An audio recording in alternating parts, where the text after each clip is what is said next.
नमस्कार मंडळी, संगीताज रेसिपीमध्ये आपल्या सगळ्यांचं खूप स्वागत आहे। तर आज मी तुम्हाला दाखवणार आहे मस्तपैकी कटलेट कसे बनवायचे ते। हे पहा, खूपच छान आणि मस्त, वरून कुरकुरीत आणि आतून एकदम स्पंजी होतात।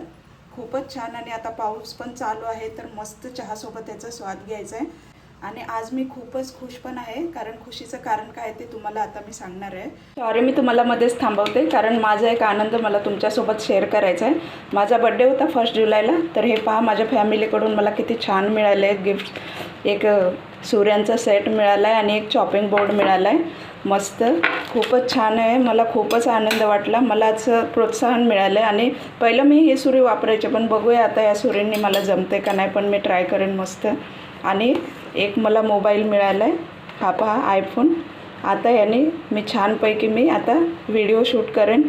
मला जमत नाही पण मुलाकडून मी शिकेन, हे मुलांनी मला गिफ्ट दिलं आहे। तर थँक्यू, तुम्ही पण माझे फॅमिली मेंबरच आहात म्हणून मी तुमच्यासोबतही माझा आनंद व्यक्त केला।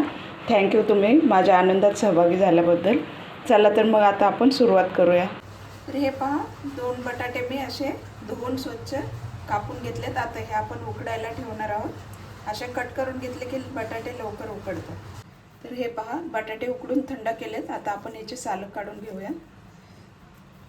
आता पावसाचे दिवस पण आहेत, तर असे मस्त मस्त गरमागरम तुम्ही भजी, कटलेट वगैरे असं बनवून त्याचा आनंद घेऊ शकतात। आता हे साल काढलेत, याला तुम्ही स्मॅशरने पण स्मॅश करू शकता किंवा असं हाताने पण याला व्यवस्थित असं बारीक करून घेऊ शकता। आपल्याला एकदम बारीक पण नाही करायचे, म्हणजे थोडेसे असे तुकडे तुकडे थोडेसे एखादे असे ठेवायचे। हे पहा, मस्त बारीक झाले। आता आपल्याला हे फ्राय करून घ्यायची भाजी। ते मी 4 मिरच्या हिरव्या घेतल्यात, लसूण आहे 2 पाकळ्या, जरा मोठ्या आहेत म्हणून 2 घेतल्यात, नाहीतर तुम्ही 4-5, लहान असेल तर 4-5 पाकळ्या घ्या। अर्धा इंच आल्याचा तुकडा घेतलाय, हे आपल्याला ठेचून घ्यायचे जरा जाडसर। आणि एक कढीपत्ता आहेत 7-8 पानं मी बारीक करून घेतलेत, कारण खाताना आपल्याला दातात येणार नाही म्हणून हे तुकडे करून घेतलेत। आणि कोथिंबीर चिरून घेतली, चवीपुरतं मीठ आहे, जिरं आहे, हळद आणि हिंग थोडं फोडणीला लागणार आहे आपल्याला। आता हे मिरच्या, लसूण आणि अद्रक आपण ठेचून घेऊया। जरासं मीठ घालते कारण त्याने लवकर आपले ते ठेचून होईल। बारीक करून घेतलंय जरासं जाडसर। सॉरी, मी मोहरी दाखवायला विसरले, आपल्याला मोहरी पण लागणार आहे। तर हे पहा, तेल गरम झालंय। आता मी 1 चमचा मोहरी घातली छोटा, अर्धा चमचा जिरं घातले, थोडंसं हिंग घालायचं, चिमूटभर हिंग घालायचं आपल्याला। त्याच्यात कढीपत्ता घाल, मिरची, लसूण, अद्रक वाटलेले ते घालूया, हळद घालूया,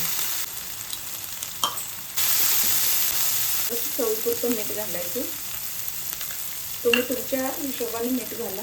आता बटाटे जे आपण स्मॅश केले ते घालूया। खूपच सोपे कटलेट बनवायची पद्धत आहे, तुम्ही नक्कीच बनवा। आता हे छान हलवून घ्यायचं। कोथिंबीर घालूया, कोथिंबीर जास्त घातली तर खूपच छान याला स्वाद येतो। आता हे मस्त आपल्याला व्यवस्थित मिक्स करून द्यायचे आणि गॅस बंद करायचे। म्हणजे या भाजीचे तुम्ही वडे सुद्धा बनवू शकता, वडापावसाठी। आता आपण गॅस बंद करूया आणि बेसन आपण भिजवून घेऊया। तर मी इथे 2 कप बेसन घेतले, थोडंसं चवीपुरतं मीठ थोडंसं घालायचं आणि ओवा पहा असा चोळून घालायचा, त्याने काय होतं, टेस्ट खूप छान येतो। ओवा खूपच मस्त लागतो। थोडं हलवून हे मिक्स करून घेऊया। थोडं पाणी घालून आपल्याला याच्या अगोदर गुठळ्या फोडून घ्यायच्यात, नाहीतर काय होतं की एकदाच पाणी जास्त घातलं तर मग त्या गुठळ्या होतात आणि मिक्स होत नाहीत लवकर। ते वडापाववाले वगैरे कसे हाताने एकदम फटफट असे फेटून घेतात मस्त। मी याच्यात खायचा सोडा बिलकुल वापरलेला नाही, थोडंसं पाणी घालते। एकदम पातळ पण नाही करायचं आहे, नाहीतर आपल्या ते ब्रेडला लागायला पाहिजे बॅटर, तशा हिशोबाने आपल्याला याचं थिकनेस ठेवायचं। एकदम पातळ पण नाही आणि एकदम घट्ट पण नाही। तर हे पहा, भाजी थंड करून घेतली। आता आपण ही ब्रेडवरती लावूया।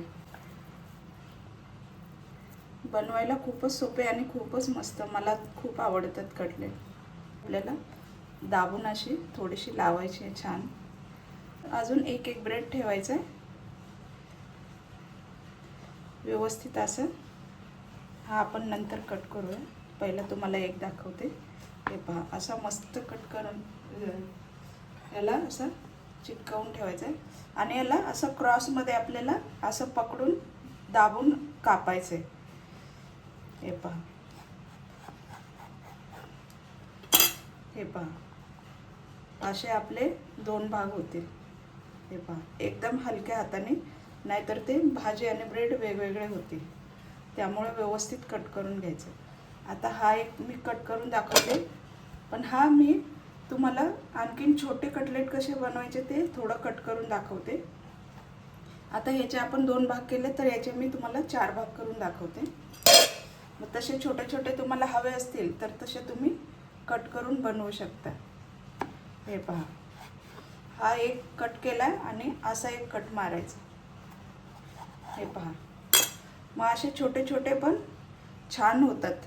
हे पहा, असे पण तुम्ही बनवून तळू शकता. आता आपण तेल गरम करायला ठेवूया. आपलं तेल गरम झाले. हे पहा, असं चेक करायचं. हे बेसनवर आलं की समजायचं आपलं तेल गरम झालं. हा मी मोठा घेतला आहे. हे पहा, असा व्यवस्थित याला कोटिंग करून घ्यायचं आहे. दोन्ही साईडने असं बुडवून घ्यायचं आहे आणि एकदम असं मस्त हलक्या हाताने उचलून तेलामध्ये सोडायचं आहे. असं व्यवस्थित सोडायचं. वरून थोडंसं आपण तेल असं टाकत राहायचं, त्यामुळे काय होतं वरून पण थोडंसं कडकपणा येतो त्याला. हे पहा, असं. आता दुसरा पण आपण अजून एक बसेल त्याच्यामध्ये.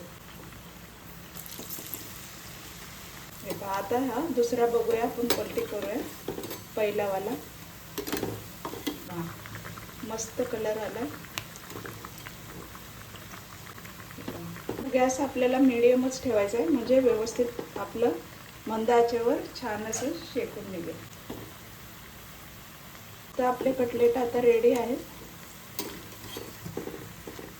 हे पहा, छान तेल मस्त असं नितळून घ्यायचं, जरासं क्रॉस करून.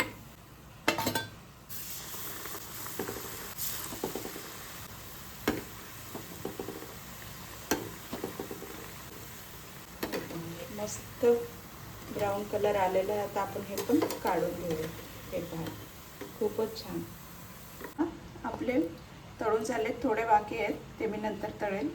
हे पहा, जर तुम्हाला मंडळी रेसिपी आवडली असेल तर नक्कीच लाईक करा, कमेंट करा, शेअर करा आणि सबस्क्राईब करायला विसरू नका. चला तर मग भेटूया आपण मस्त पुढील चटपटीत रेसिपीमध्ये.